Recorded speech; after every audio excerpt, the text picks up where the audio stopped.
Dzień dobry, witajcie. Dziś film taki, można powiedzieć, jak to mówią, zapchaj dziura. Będzie dziś Manticore. Trochę o ustawieniach, trochę testów, trochę wszystkiego, że tak powiem. Może tematem przewodnim będzie jakby porównanie programu All-Terrain General z programem All-Terrain High Conductors. O, to będzie tak. Co do ustawień, zastosuję te same ustawienia, będzie się tylko różnił program. Pokażę Wam, jak obydwa programy zachowują się na celach głębokich, zakopanych wiele lat temu. Niektóre tych celi mają tutaj historię 12-letnią, niektóre może 10-letnią, 8-letnią. Dobra, zaczynamy.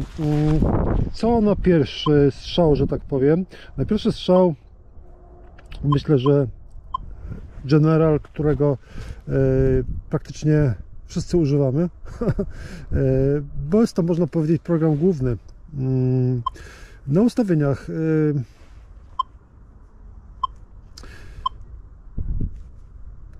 jest w automacie, stroi się automatycznie, więc poziom gruntu jest tutaj na 5, fazy gruntu. Recovery Speed 5, które jest, można powiedzieć, standardowe. Furrows Limits. Furrows Limits są moje. Z Furrow Limits jest tak. Każdy powinien zrobić to po swojemu, myślę. Nie zmienia to może wiele, ale można w nim popełnić taki błąd, że niektóre cele po prostu będą niewykrywalne. Czym się tutaj trzeba, że tak powiem, kierować? Furrows Limits jest po to, byście nie kopali zbyt dużo żelaza. Może to jest takie uproszczenie, ale tak to można chyba najbardziej Wam przybliżyć. Czyli te wycięcia to miejsca, gdzie wykrywacz będzie Wam te cele dyskryminował. Coś w tym stylu.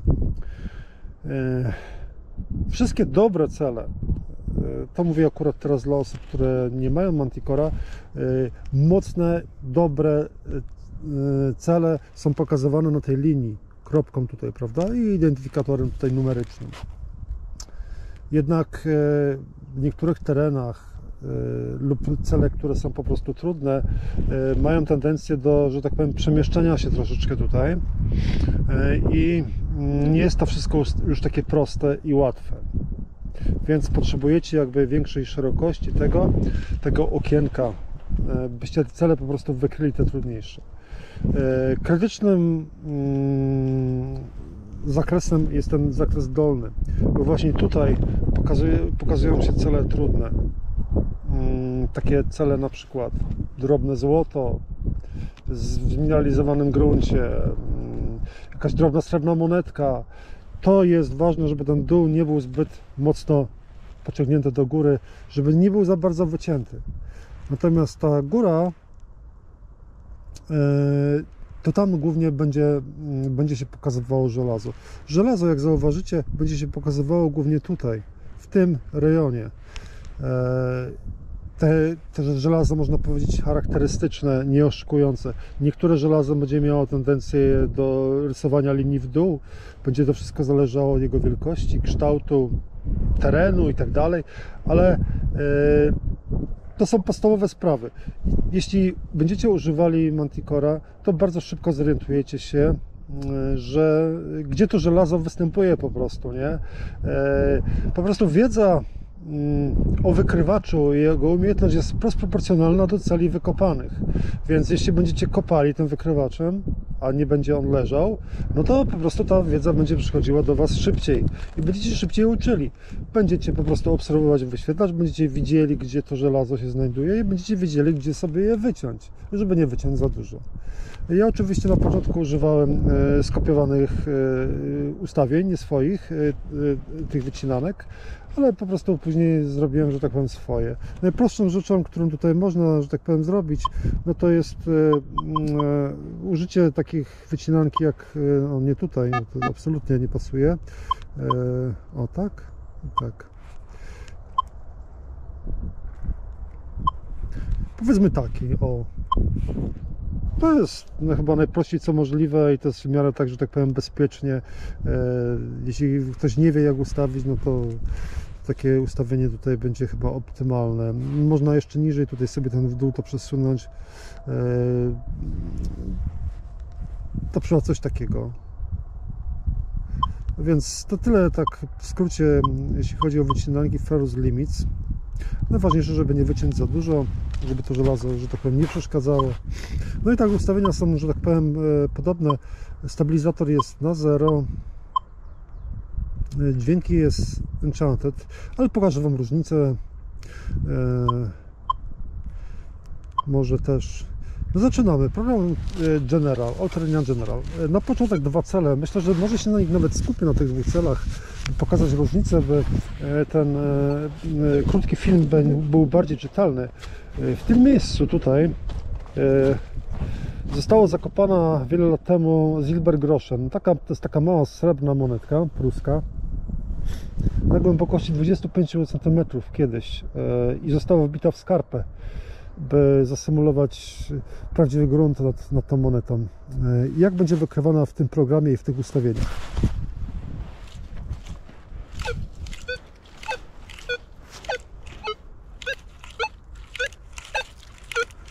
Dobra identyfikacja.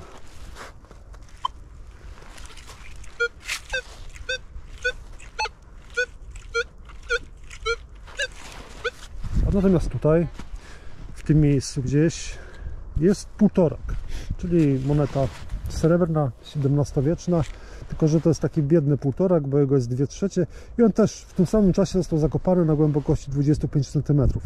Posłuchajmy, mam śnieg tutaj. Tego śniegu jest powiedzmy tutaj 4 cm, może 5, nie wiem, coś w tym stylu.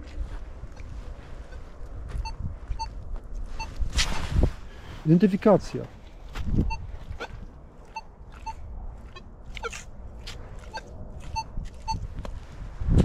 Włączę podkowę.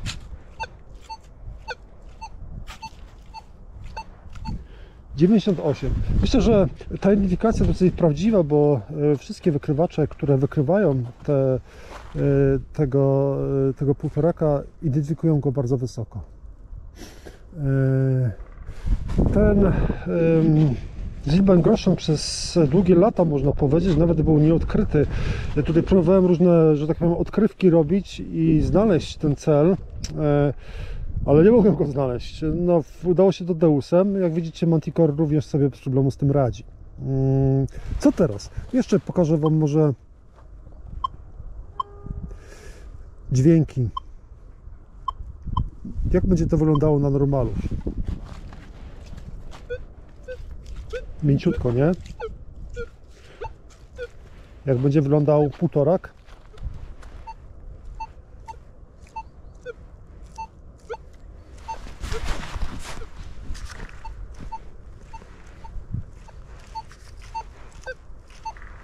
Myślę, że Enchanted nam lepiej to pokazywało, nie? Dobra, Enchanted jeszcze raz.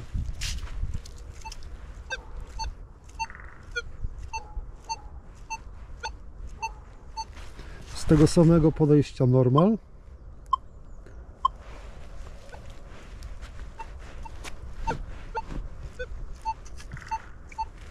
Z tego samego podejścia Enchanted.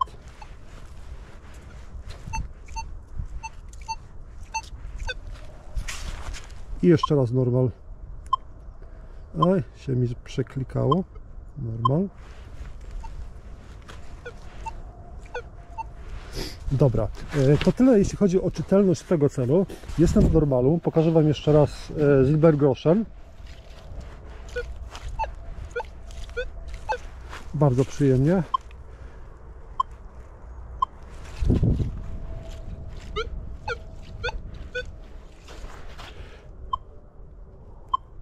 W normalu.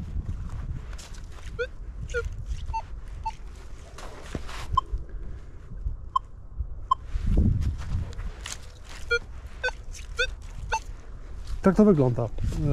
Identyfikacja tego celu przy spunktowaniu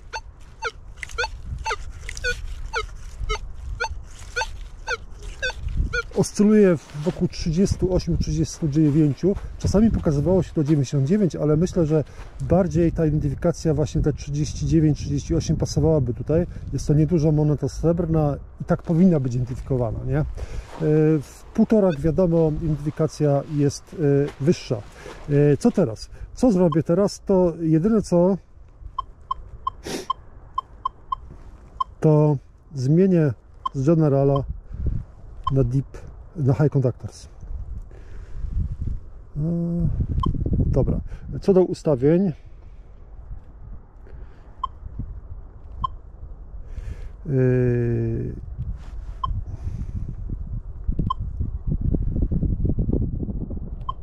to pozostaje takie samo.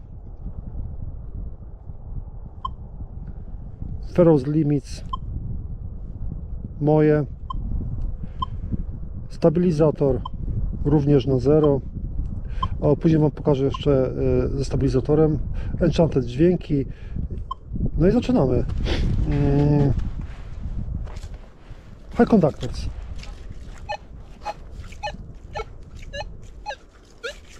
Myślę, że nie ma tutaj wielkiej różnicy. Chociaż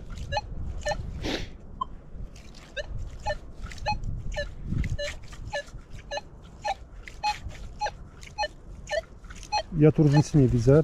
Jak to będzie wyglądało w dźwiękach normalnych?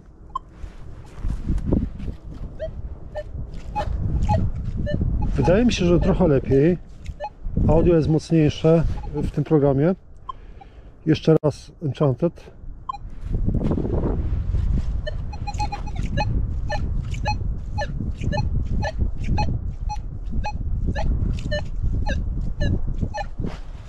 I jeszcze raz normal.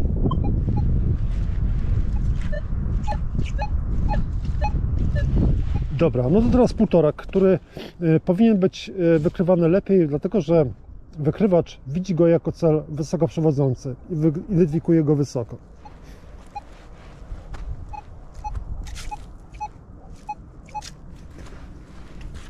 Pokażę Wam identyfikację.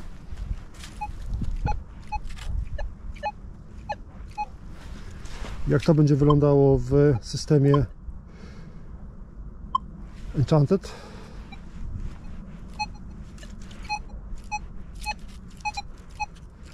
Tak mi się wydaje, że nie wiem, czy tylko moje, że tak powiem, wrażenie, że wygląda tutaj to tak na tym programie jakby troszeczkę słabiej.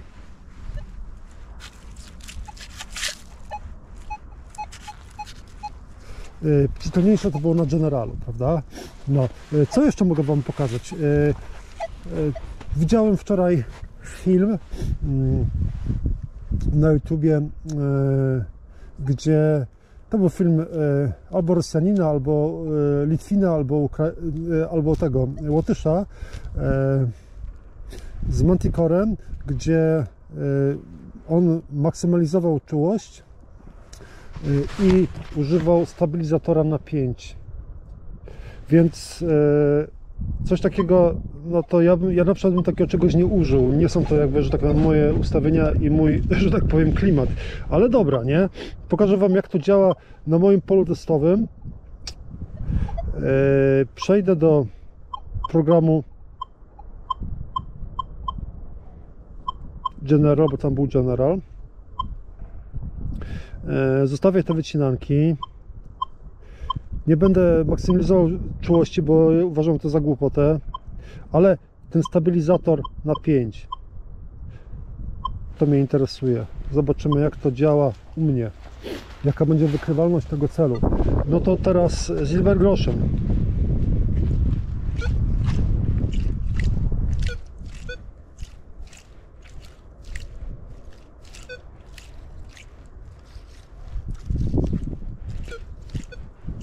No, byłby chyba mijak, że tak powiem, dlatego że widzicie, że punktuje tutaj to. Tak, to jest mijak. Natomiast półtorak, jak widzicie, zniżam setkę, półtoraka nie ma. No to tak, tyle mogę powiedzieć. No, używanie stabilizatora na tak wysokim poziomie. To trochę strzał w kolano. Czasami mam też... A dobra, no to pójdziemy po bandzie i zrobię to, czego bym nie zrobił. Będę... On tam chyba używa czułości 27-28. O dziwo jest spokojnie. Ale jak widzicie,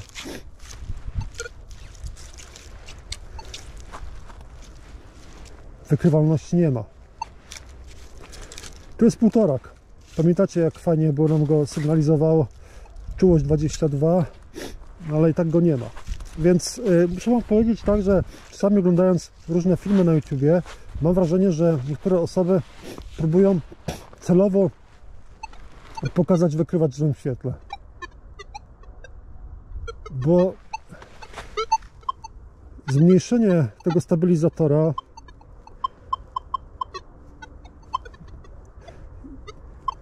i użycie czułości 22 owocuje czymś takim.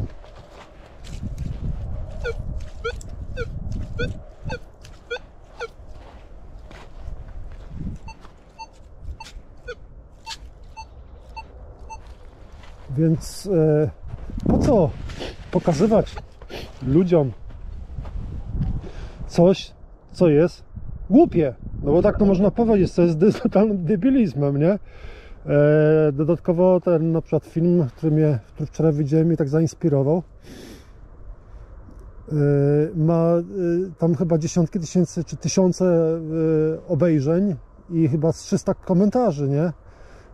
A w tych komentarzach roi się od stwierdzeń, że Manticore jest słaby, że jest przeceniony i tak dalej, nie?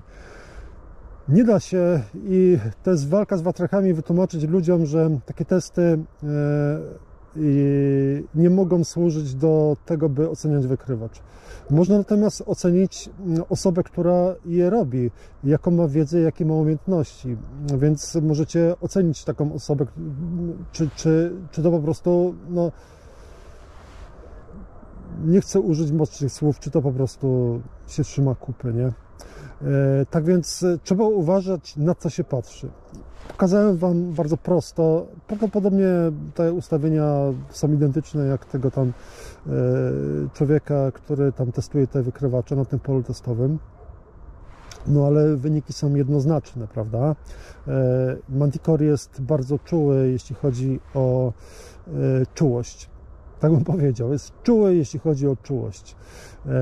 I używanie wysokich nastaw czułości jest głupotą, bo muszę to nazwać po imieniu w tym wykrywaczu, bo widzicie, że te cele to są cele nieduże, a są głęboko, są wykrywane nawet na czułości 25. Tak jak już mówiłem w swoich filmach, przecież nie jesteśmy kretynami, którzy jeżdżą samochodem z pedałem gazu wciśniętym do dechy cały czas. To nie na tym polega. Tak samo tutaj na tym to polega. Widzieliście jazdę z pedałem gazu wciśniętym. Jakie daje efekty? Nie daje żadnych. Akurat okazało się, że wyglądało to dosyć stabilnie, gruntowo, nie? Pół biedy, nie? No a u niego to jeszcze tam wszystko gra, nie? No dobra, więc tyle co do mojej krytyki. Czasami trzeba coś takiego powiedzieć, bo to jest niestety powszechne, że ludzie oceniają wykrywacze po tym, co widzą w filmach. Pola testowe są świetnym miejscem do nauki, do edukacji. Ja to powtarzam każdemu, kogo namówiłem na budowę pola testowego, że tutaj naprawdę się można wiele nauczyć, ale nie mogą służyć do porównywania, który jest lepszy, który gorszy, bo to jest bardzo złudne. Pokazałem wam również dwa programy, które tutaj, ten program High Conductors i General działają dosyć podobnie. Prawdopodobnie gdybym użył programu Low Conductors, te różnice byłyby większe. Na pewno byłyby różnice, bo już to kiedyś zauważyłem w identyfikacji, że w tym Low Conductors on identyfikuje niżej.